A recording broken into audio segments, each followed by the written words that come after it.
Kia ora, back again. Still enjoying the sunny weather here in Puriru, Aotearoa, New Zealand. And this one, shooting from the hip with regards to a bunch of questions that have come through, all pretty much very similar. I was going to wait and then just put this into a separate Q&A video, but I figured I'll just chuck one in now while it's fresh in my head as well. So the questions that's been coming through along the same lines has been around the training and the programming with regards to preparing for SAS selection for either New Zealand and or Australia. So I've had a whole bunch of meetings with a lot of individuals so far and basically repeated the same thing because those same questions come up. And then there's been a few in the comments as well, maybe a little bit more different, maybe after a little bit more context or detail in regards to what was a typical day, week like in regards to my training and preparing for selection. So I'm going to try to, as best I can, hit those things within this video in a very broad general sense, and then leaving sort of, I guess, some of the finer nuances or details when I have those interactions and meetings with the people that I've been fortunate to meet with online. So very like the training program overall, in basic terms, 3 phases. So phase 1, sort of general preparation phase, or GPP might be referred to as general physical preparedness. So that generic piece happens at the start. Now that could be depending on the person's capability or ability, whatever you want to, or however you want to describe it, depending on what stage they're at in regards to their training history, etc. That might be anywhere from a 6-week block to a 12-week block, possibly more, depending. That also may factor into how much lead time before they're actually going to go on selection. Are they looking to do selection within the next 12 months, so within the next 10 to 12 months, or are they looking at 2 years down the track or 3 years down the track? So that will play a part in terms of their general work capacity development, general physical preparedness phase. But in typical terms, if somebody's looking to do selection within the next 12 months, then I'm either looking at a 6 to 12 month prep phase. The next part could be anywhere from 4 to 6 months, possibly more, thereabouts, depending again on that lead time. So let's just work within that 12 months. So anywhere from possibly 4 to 6 months, maybe 6 months maximum, in terms of the actual meat, the work that is going to be happening during that time. That's where training ramps up. That's where there's a more specific focus with regards to helping people prepare for selection proper. And I'll come back and summarize this and give a little bit more context. The third part, for me anyway, and in terms of the program, the third phase is the taper. That's the maintenance, the tapering, the eating, and the rest, so that you go into selection as fresh as you can. I think this would be fairly basic stuff for anybody with any sort of idea with regards to general programming, in general, so periodization type training. So those are the 3 phases. That's the general concept and principle behind each one. And now if I unpack or delve into some of that in a little bit more detail and try to get through this as quickly as I can, the GPP phase, or that phase 1, let's call it, you're just looking to try to develop your work capacity depending on where you are. Whether you're starting from scratch, whether you're starting from a good base level, or whether you're starting from a relatively advanced level, you still want to have, in my opinion, a GPP phase so that you can then use that as you ramp into the heavy work. You're gonna suffer and struggle during the heavy work phase soon enough. So enjoy that little GPP phase regardless of what stage you're at, and extend it as you need to. Throughout the whole program, throughout the 3 phases, gearing towards New Zealand and Australia selection, the programs that I've put together anyway are going to focus on 4 main areas, and one of them is going to take the lion's share, especially once you get into the meat. But that's going to be the running aspect, particularly for your 2.4, not just doing 2.4s, doing a variety of types of runs and rep runs and sprints and that sort of thing, but with a focus towards, your 2.4 needs to be on point by the time you get there. Your body weight exercises, pull-ups, push-ups, sit-ups, bar dips, that needs to be on point as well. Your ability to rope climb, as well as another aspect. Although you're not going to be doing that in PT kit, I would still incorporate that into the programming anyway. So the running, bodyweight movements. The third one is going to be the swimming, and swimming is still a part of it, but it has great crossover. It's great for reducing the impact and stress on the joints. It's great for helping your breathing with regards to cardiovascular work and endurance in general. It's an awesome tool. And then the fourth one is going to be pack work. So those are the four key ingredients that make up the physical aspects of the training program itself. The fifth ingredient in terms of selection preparation is this thing here. So your mindset. And I'll try to delve a little bit more into that when I get into discussing some of the ins and outs without going into all the detail, but to give you hopefully enough of an idea of why I program it the way that I do and where it's coming from and what it's based on. So the fifth ingredient is the mindset, and challenging that in ways whereby combining the physical and the mental aspects together, which are going to give you more bang for your buck and realism and connection once you go on to a selection course. Okay, if you are looking to take this and use it for things outside of selection, hey, all good, like do whatever you need to do, but just understand where I'm coming from, and the programming that I've put together is based on trying to help people who are preparing for SAS selection in New Zealand and or Australia. So that gives you a broad overview in terms of the 4/5 main ingredients of the program overall, and that's the phase 1 piece. Phase 2, that's where that heavy work piece happens, and this is where you'll start to get a better idea of whether or not you want to do the selection or not, whether or not you want to serve in the unit or not, at least from my perspective. Again, this is me sharing information pieces about what I did and what worked for me, not necessarily exactly to the letter, because I can't remember exactly everything as per how I did it for the NZ selection back in 1998, and I don't remember exactly how I did it for the Australian selection, but I've got a pretty good understanding and idea of what I did actually go through and put myself through in order to prepare as well as I could. So the meat part of it, that either 4 to 6 month phase, and each of these each of the phases have a progression. So it typically follows a 6-week block or 5-week intense block, 6-week deload, 5-week progressive overload, 6-week deload. On the 6th week you deload. So whether you're doing that phase 1, that'll happen depending on how long that goes for. Once you get into the meat of it, it's the same progression. 5 weeks gradually increasing, 6-week deload, increase, deload, increase, deload, follows that same pattern.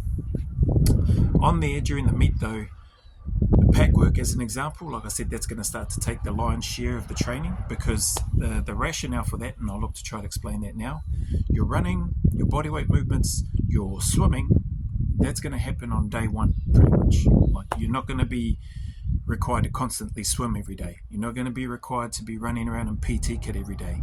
You're going to be in uniform for 80, 90 plus % of the course. You're going to be in uniform with boots on, with webbing, and typically with your pack.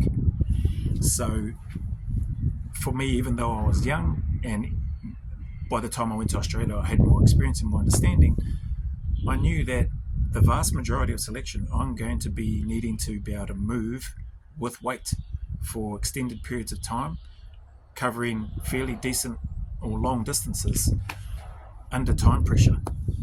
And I could be the greatest runner in the world. I never was, but you could be the greatest runner in the world, and that is not going to matter once you start putting weight on your back.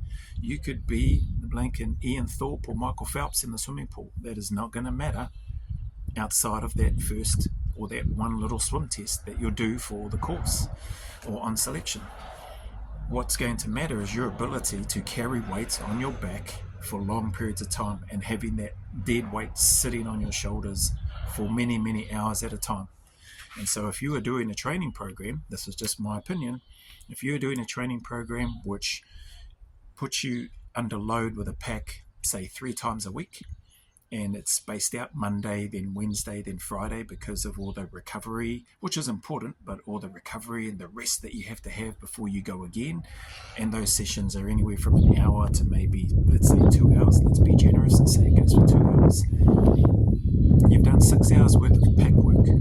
at the higher rate, 6 hours worth of pack work over the period of a week.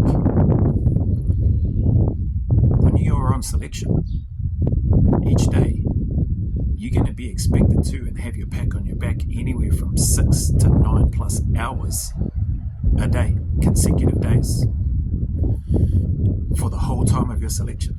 So whether you're doing the 9 to 10 day testing selection here in NZ, whether you're doing a 3-week selection in Australia, if you have been training to do 6 hours worth of pack work spread out with a nice little break in between because you want to give your shoulders, knees, back and all that sort of stuff a rest on your preparation leading up to, my experience is you are setting yourself up to be in for a heck of a shock when you go into selection. Don't get me wrong, there are some people out there that can likely do that and that may have done that and it may have worked well for them. Hence why I say, we're all different.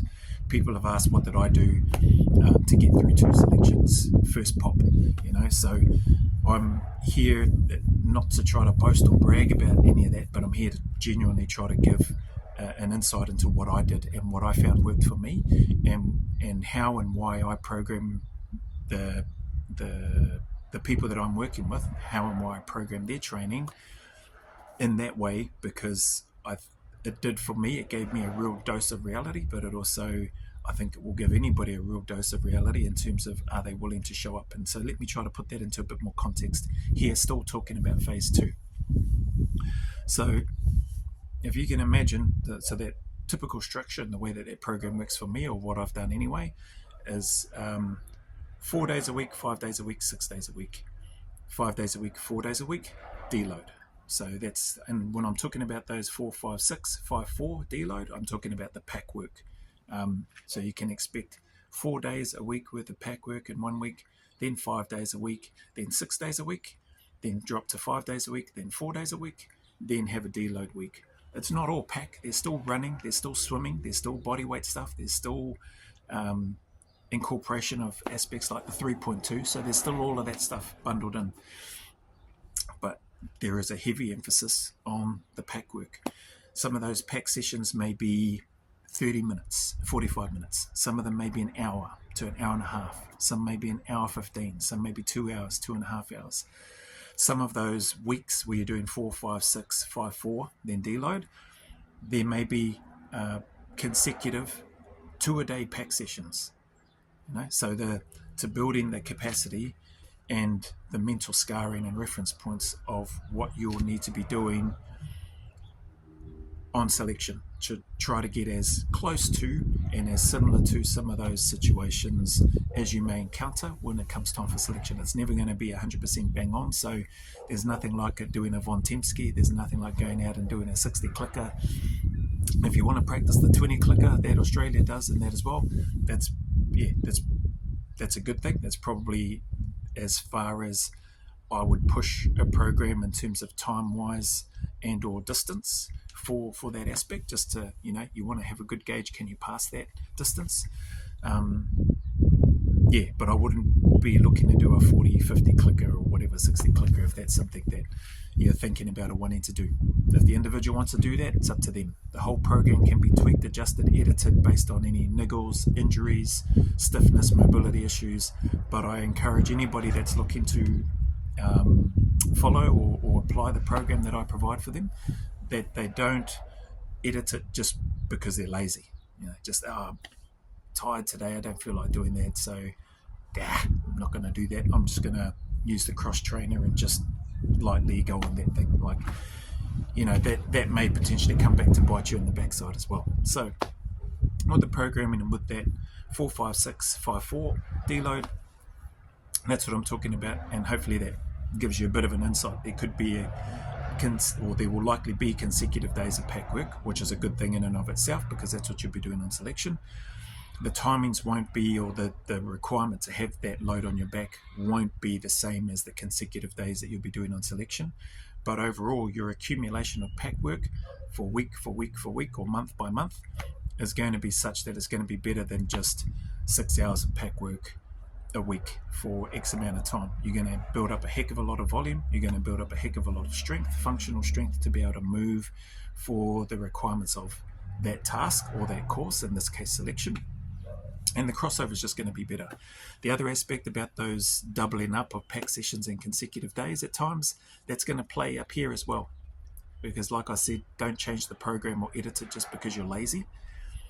Up here is going to start to help, what's the term? It's going to help callous that as well, callous you mentally. So you're still going to get the 4 areas, the running, the body weight, the swimming, the pack, and you're going to get some of this mental scarring happening as well, because it was for me, and it is a mission to turn up each day to do your training.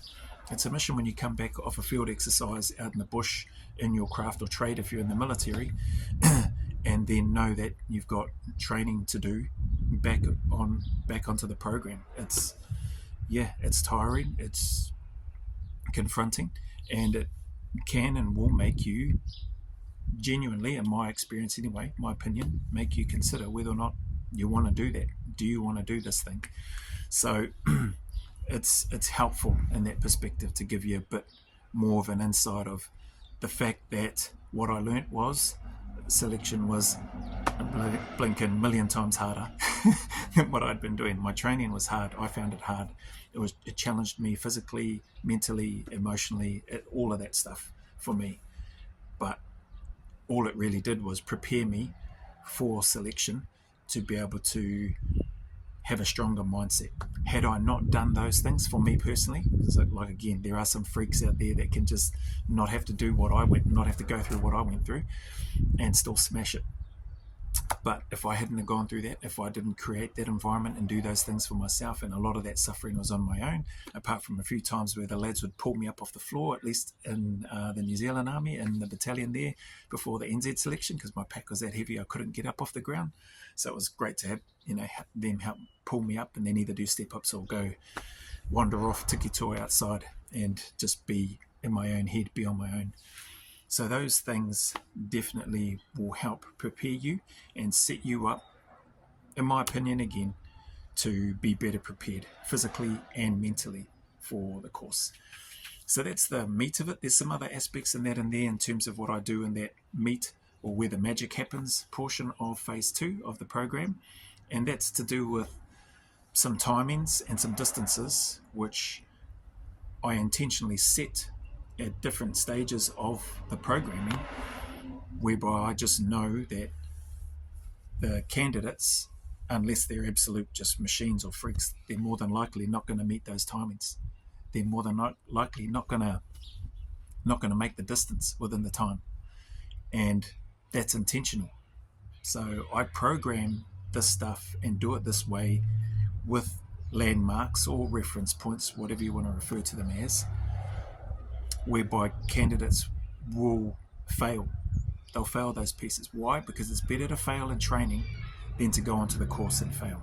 It's also better to take that learning. How do I process that? How do I take this failure?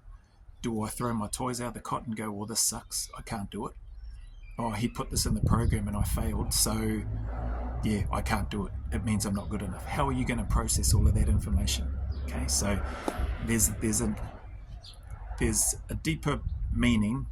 I don't know the bloody right words. Anyway, there's more of a meaning and deeper process that's gone into how I've done the programs that I provide for individuals. Now, tailored programs for people, yeah, that takes into consideration their work, their family, the time that they have to train, any injuries, etc., etc. So that stuff just comes down to the one-to-one and the time that I need to have with individuals. But we're talking here generic, broad brushstrokes here for those that have been asking. And to be fair, some of those that have spoken with said, man, this would be cool to just, they've been kind and said this would be cool to just share if you could in a generic context for other people that may be out there looking to try to get an understanding of how they might be able to take bits and pieces from maybe what I share or from what other people share and apply that and adapt it to their own situation. So here I am doing this, and bloody, it's nearly 20 minutes. So there's that piece. You will fail. It does help with that. How will you process all that information, and what are you going to do? Because when you face those moments and times and those comments from staff, when you're feeling that pressure, what are you going to do? And if you've had an opportunity to go through that and experience some of that, and whether that's through one of my training programs or whether that's through somebody else's, then I think that's a good thing, because I know I failed a lot of times. I still fail today. I'll try to set myself goals or targets to that are probably on that edge. Could I meet them, or do I want to just see if I can try and meet it? And if I don't meet it, I don't make it. Like, it's no big deal, like in terms of now. And to be honest, my mindset going into selection, unless it was something that I absolutely had to pass, my mindset was, well, no big deal. Like, hey, it's not one of the mandatories that I have to pass. So as long as I'm prepared to stay in it, and as long as I'm prepared to put up with any abuse that comes or being told that I'm not good enough, then I'm here for it. So those aspects, hopefully that helps give some context and make a little bit of sense for you. The other part, before I get into the taper, is around my rationale around the training and the programming. Now, there's some awesome people, far more experienced, far more knowledgeable, sports science, etc., technical terms, anatomy, physiology, blanking, far greater knowledge and experience than I could ever have, right? And then you've got people that are experts in the recovery space and the mental resiliency, and they're able to communicate things in a way that really draw and get the best out of people. That's not me. But when you've got these people, really well intended, very experienced, who have done these amazing training programs but have never done selection, for me, I think that's where some of the key differences are. And it's not a criticism of those people that are genuinely trying to help based on their knowledge, skills, and expertise, like I've mentioned. But I think, having seen a number of those programs and having done selection and looking at the content of those programs versus actually what selection is like, it's very, for me anyway, it's quite night and day in terms of, here's this great program, but it's been developed by people that have not done selection. They may have an understanding of it. They may have even witnessed it or helped out in various aspects of a selection. But unless you've physically done it, there is a difference. And so part of the reasons that I include in my training hopefully make a little bit of sense. And some of the stuff of what I see by people that haven't done selection, they have those days in between whereby you recover, you eat well, you do this, you do that, and a lot of that programming leads, gets you in really good shape. I would imagine, I haven't done one of those programs, but I could imagine it and see how it could get you into very good shape. Not necessarily into very good shape physically or mentally for the demands of a selection, though. You become really good at being able to perform at a high level. This is what I mean, and I'll try to get into this now, but following that type of program that hasn't been done by somebody who's done selection, and it's not a guarantee, right? So I should have mentioned that too. Just because you do a program that's done by somebody who's done selection, 100% does not guarantee that you will be successful on selection. So 100%, hand on heart, I know that this isn't a guarantee.